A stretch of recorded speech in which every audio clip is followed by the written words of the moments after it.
So I'm watching that game last night for about 3/4, and it really hit me.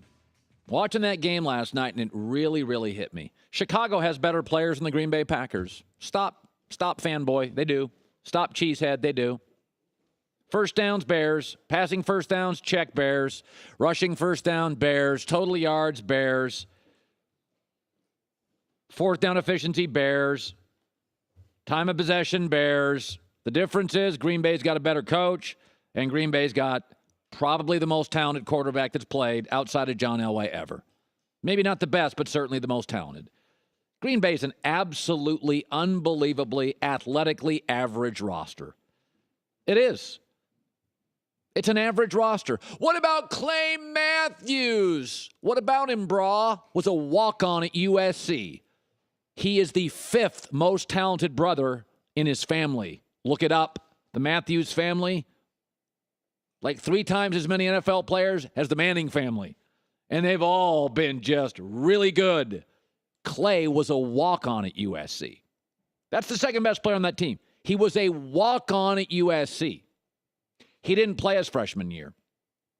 He didn't play his sophomore year. He didn't start his junior year. And the start of his senior year, Clay Matthews couldn't start for USC. He was their 4th best linebacker. Finally, an injury, he started game 4 of his senior year. Green Bay has a roster full of overachievers, grinders, marginally talented bodies, and perhaps the greatest quarterback talent of our lives. You know, I was thinking about this years and years ago. About 10 years ago, I went golfing with some guys. And I'm one of these guys, the guy upstairs, the man, not overly religious, but I didn't get great DNA. I really didn't. I got to sleep 5 hours every night or I'm sick. I'm sick. Like, I get sick within a day if I don't get 4.5, 5 hours sleep. So I go golfing about 10 years ago on the East Coast with guys, and they're like golfing 36 holes and drinking until midnight. And they're up the next day and they're 36 holes and they're drinking to midnight. And they come to the conclusion that they got better DNA, man. I can't do that one night. Back to back to back to back. I had friends out east that I'm like, I don't know. Man upstairs took care of you. I get sick if I don't get sleep and take care of myself. I just didn't get the great DNA. And I'm looking at the great players in NFL history. Just think defense. Think how violent Lawrence Taylor was. 16 games a year. Think how violent Warren Sapp, Reggie White, 16 games a year. Ray Lewis in his prime, 16 a year. Charles Haley in his prime, 16 a year. Green Bay gets running backs that get hurt. They don't even get hit. Green Bay is the most banged up team in the NFL. I mean, I've never seen a team last 3 years. It's constantly guys off the field, can't keep a running back healthy. Left tackle out, right tackle out, defensive tackle out, second running back out, wide receiver hurt. Why? Because they got marginal athletes and marginal bodies. You look around the NFL. Reggie White and Warren Sapp and Lawrence Taylor. You know who gets hurt a lot? Sam Bradford. Look at his body. Look like a world-class athlete. I mean, seriously. Walter Payton, Barry Sanders, LaDainian Tomlinson. Man upstairs gave those guys the goods. In their prime, they played 16 games and took a beating.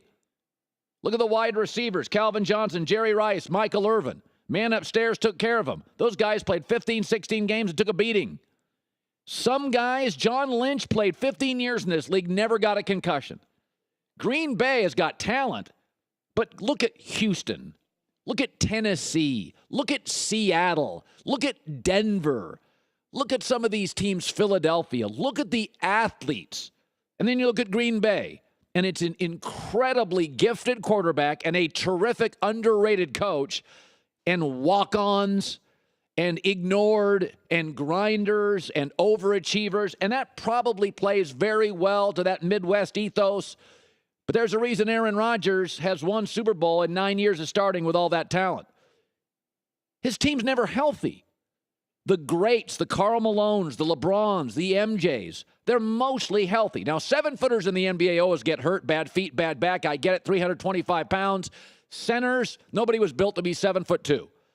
But if you look at most of the great NBA players, Stockton Malone, Stockton broke a leg, never got hurt again. Malone, LeBron, MJ, Kobe till the end. The great athletes have a lot of things going for them. But one of the things they really have going for them, some DNA breaks.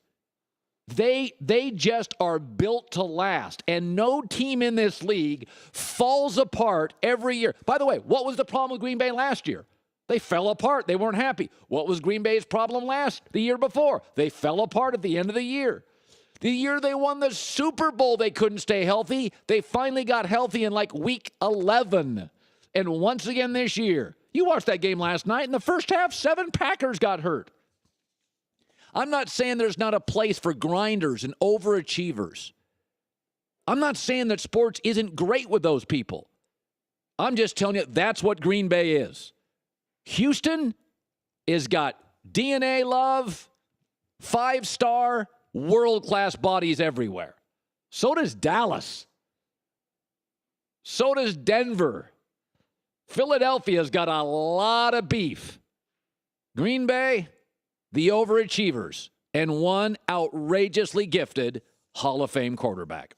Hi, everybody, and thanks for watching. We want you to subscribe here, to get the latest from the show. Also, be sure to check out more of the best clips from the herd, or go watch a few segments from the newest show on FS1, First Things First with Chris Carter and Nick Wright.